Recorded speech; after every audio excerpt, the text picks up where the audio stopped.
प्रदेश देश का ऐसा राज्य है जो समूची राजनीति को प्रभावित करता है, क्योंकि यहाँ सबसे ज्यादा 80 लोकसभा सीटें हैं। 2014 के लोकसभा चुनाव के अलावा उत्तर प्रदेश विधानसभा चुनाव में भी बीजेपी ने यहाँ इतिहास रचते हुए बड़ी जीत हासिल की थी। उसके बाद लोकसभा चुनाव 2019 में भी बीजेपी ने अपनी जीत से सबको चौंका दिया था। लेकिन 2024 का चुनाव बीजेपी के लिए आसान नहीं होने वाला है, और उसका कारण है समाजवादी पार्टी और आरएलडी ने जीत के लिए जो गठबंधन किया है वो, और मायावती भी अब चुनावी मैदान में आ चुकी हैं और 2024 में मुकाबला त्रिकोणीय होने वाला है। बात साफ है कि बीजेपी फिर इतिहास रचने के मूड में है। कांग्रेस अपने वर्चस्व की लड़ाई लड़ रही है और सपा बसपा फिर से यूपी की सत्ता हासिल करना चाहती है। तो आज हम बात करेंगे ऐसी एक सीट को लेकर जो बेहद खास सीट मानी जा रही है। आज हम बात करने वाले हैं हाथरस लोकसभा सीट को लेकर।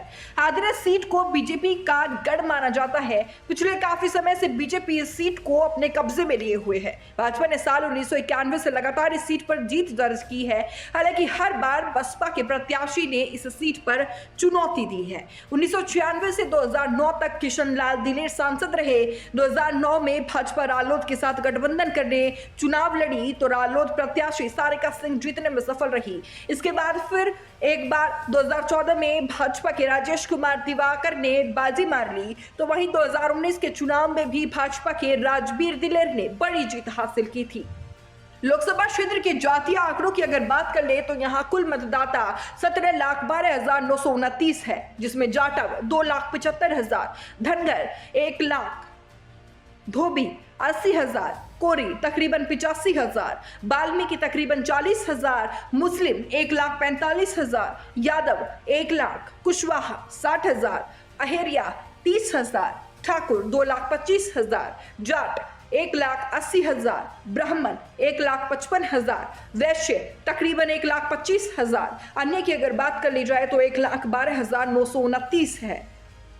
वहीं अगर लखनऊ की भी बात कर ले तो नवाबों की नगरी भी काफी खास मानी जा रही है। लखनऊ की लोकसभा सीट पर भाजपा काफी मजबूत दिख रही है। साल 1990 से अब तक लगातार बीजेपी इस सीट से जीतती आ रही है। उत्तर प्रदेश की राजधानी में इस सीट की महत्वता काफी महत्वपूर्ण हो जाती है। जब पूर्व प्रधानमंत्री अटल बिहारी वाजपेयी ने इस सीट से चुनाव जीता तो वो क्रम अब तक नहीं रुका।